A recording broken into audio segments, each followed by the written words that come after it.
My name is Rinel Tabamo. People call me Rhyno, and I'm a tattooer, one of the original members of Tattoo Boulevard, located in Chicago. I got into tattooing by, I guess, knowing the right people. My mentor used to be married to my cousin. I think back then when they were together, I actually asked him if I could have an apprenticeship or something, because I wanted like a career in art. Matter of fact, I just wanted, like, I didn't know what to do, you know, for my career at the time. I was in this fork in the road where I was abandoning my career or college or whatever you want to call it. I was abandoning that. I was in the middle of a community college, and I got accepted to school at the Art Institute of Chicago, and at the same time I had the opportunity to have the apprenticeship. So obviously I chose the tattoo apprenticeship. I left school mid-semester, and while my parents thought I was in school, I was actually going to my apprenticeship while working a part-time job. I am an American tattooer that focuses on Japanese tattooing that's never been to Japan.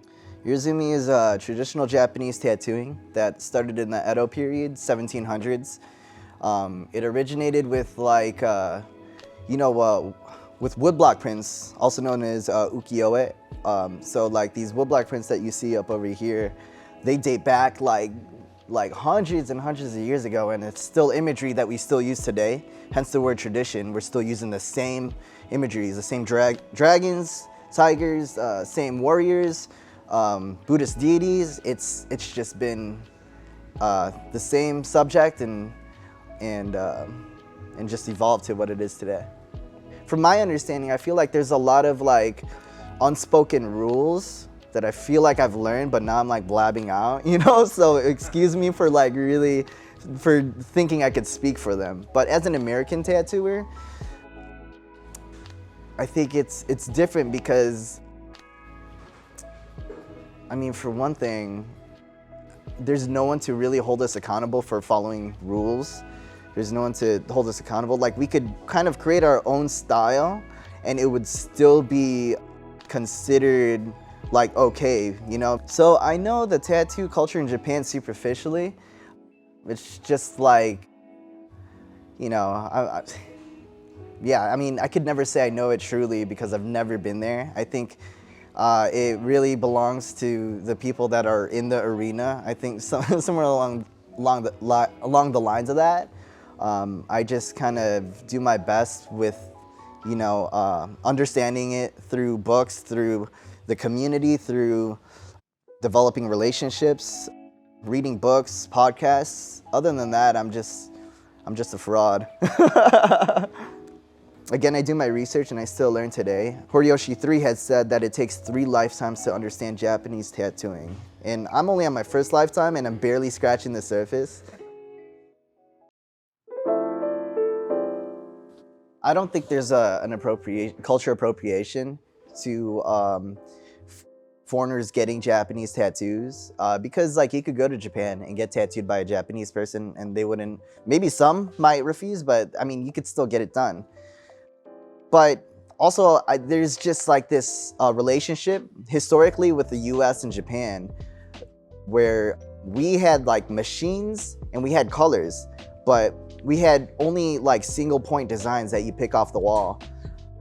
And then in Japan, you got large scale work, but you only got like the tabori, which is the stick and the needle, inserted directly into the skin by the hand. That's called that's tabori. And that's large scale, but very limited with color, very little knowledge about color because like some colors were like poisonous, you know? So like, it was like, you know, it's